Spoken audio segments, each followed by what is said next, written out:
everybody, and welcome to Bible class. 1 Samuel chapter 25 is where I need you to meet me in your Bibles. We're talking about the United Kingdom. We began lesson 1 of this series talking about Samuel, the last of those judges in Israel. He's used by God as a prophet. He is the one eventually told by God to anoint the first king in Israel, Saul.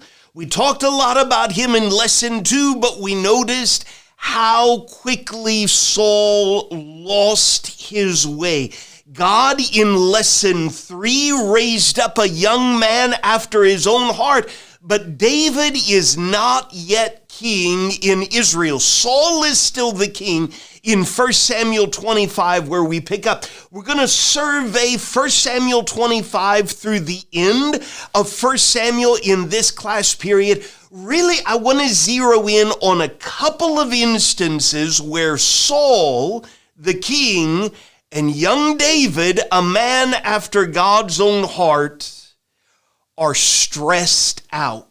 What happens when Saul and David both experience stress? Well, let's pick up in 1 Samuel 25, verse 1. Here is why it is a stressful time in young David's life. Samuel, that prophet, the last judge in Israel, Samuel died. Samuel has been a kind of mentor for David, and now where does David go as he has had to run all over the place from the king? Well, as we keep reading in 1 Samuel chapter 25, verse 2 tells us that there was a man in a place called Maon whose business was in Carmel. This man was very rich. He had 3,000 sheep and 1,000 goats. He was shearing his sheep in Carmel. The name of the man was Nabal, and the name of his wife, Abigail. The woman, Abigail, was discerning and beautiful, but the man, Nabal, was harsh and badly behaved. In fact, his name really means fool. Here is a man who has a whole lot of stuff, but he's a fool. David heard in the wilderness that Nabal was shearing his sheep. David has had to run for a very long time for his life. He has men now who are following him. They've got to eat. They've got to continue to survive. And so in verse 5, David sends 10 young men, and he says to the young men, go up to Carmel, go to Nabal, and greet him in my name. And thus you shall greet him. Peace be to you, and peace be to your house, and peace be to all you have. I hear that you have shearers. Now, your shepherds have been with us, and we did them no harm, and they missed nothing all the time that they were in Carmel. Ask your young men, and they will tell you. Therefore, Nabal, here's the request. Let my young men find favor in your eyes, for we come on a feast day. Please give whatever you have at hand to your servants and to your son David. Nabal, you've got a lot. In fact, we've helped to watch over all of your possessions. Would you share a little of what you have? And when Nabal hears this request, in verse 10, he answers David's servants, who is David? Who is the son of Jesse? There are many servants these days who are breaking away from their masters.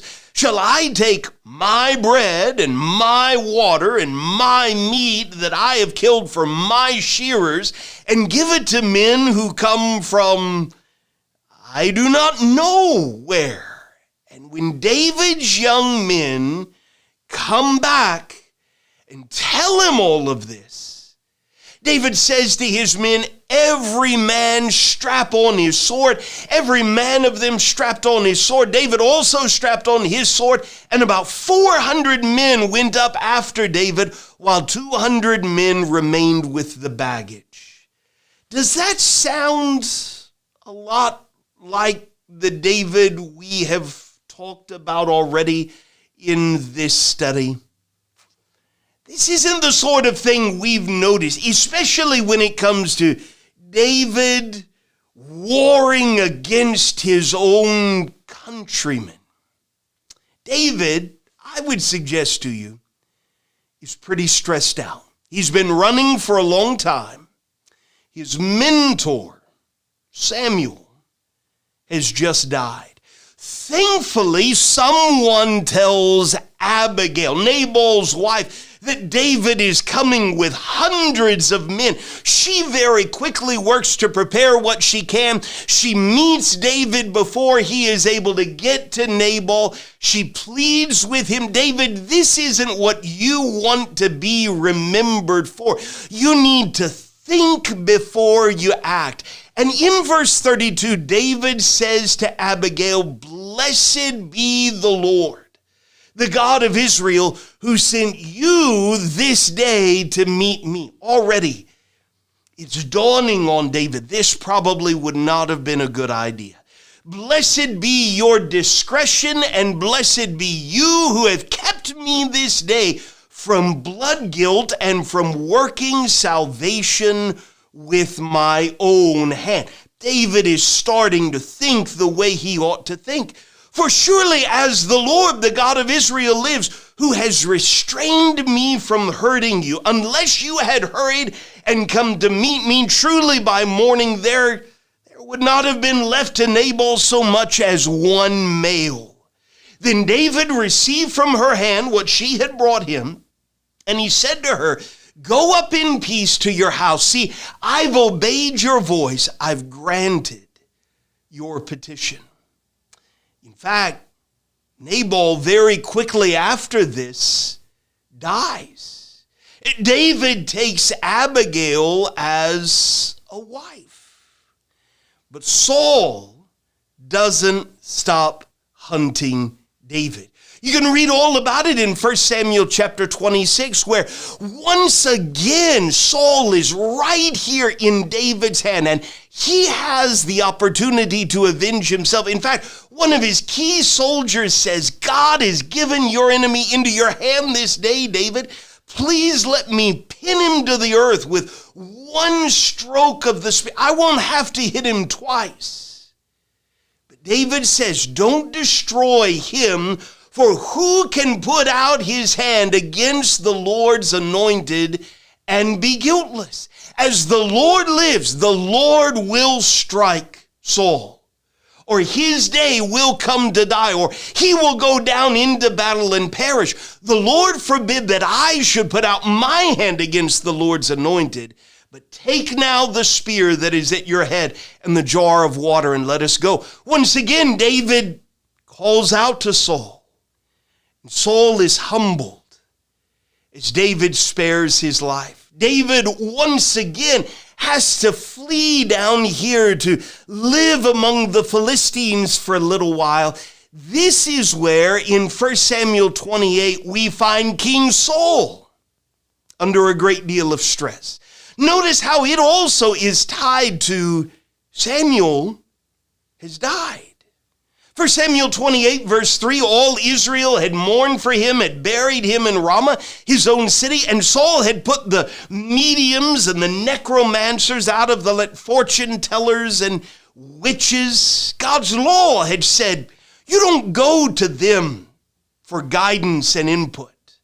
The Philistines assembled and came and encamped against Saul, and Saul, he sees the army of the Philistines. He's afraid. His heart is greatly trembling. And when Saul inquires of the Lord doesn't answer him, either by dreams or any other way, by prophets. And so Saul says to his servants, I want you to find me a woman who is a medium, a fortune teller. I need to go and ask her what I should do. And his servants say, well, there's one in a place called Endor. So Saul disguises himself. He puts on other garments. He goes with 2 men with him, and they come to this woman, and he says, this is what I want you to do. I need to talk to someone who has died. And it works. It even surprises the woman. But in verse 15, Samuel, who has died, says to Saul, why have you disturbed me by bringing me up? Saul says, I'm in great distress. The Philistines are warring against me. God has turned away from me and answers me no more, either by prophets or by dreams. I've summoned you. What should I do? Samuel says, why then do you ask me? Since the Lord has turned away from you and become your enemy, the Lord has done to you as he spoke by me, for the Lord has torn the kingdom out of your hand and given it to your neighbor David. Because you did not obey the voice of the Lord, you didn't carry out his fierce wrath against Amalek. Therefore, the Lord has done this thing to you this day. Moreover, there's more. The Lord will give Israel also with you into the hand of the Philistines, and tomorrow you and your sons shall be with me. You're going to die, Saul, along with your sons. The Lord will give the army of Israel also into the hand of the Philistines. And that's how 1 Samuel ends, with the tragic death of the first king in Israel, King Saul. We've got a lot to talk about as a class. Let's do that together. Thanks for being here. I hope to see you real soon.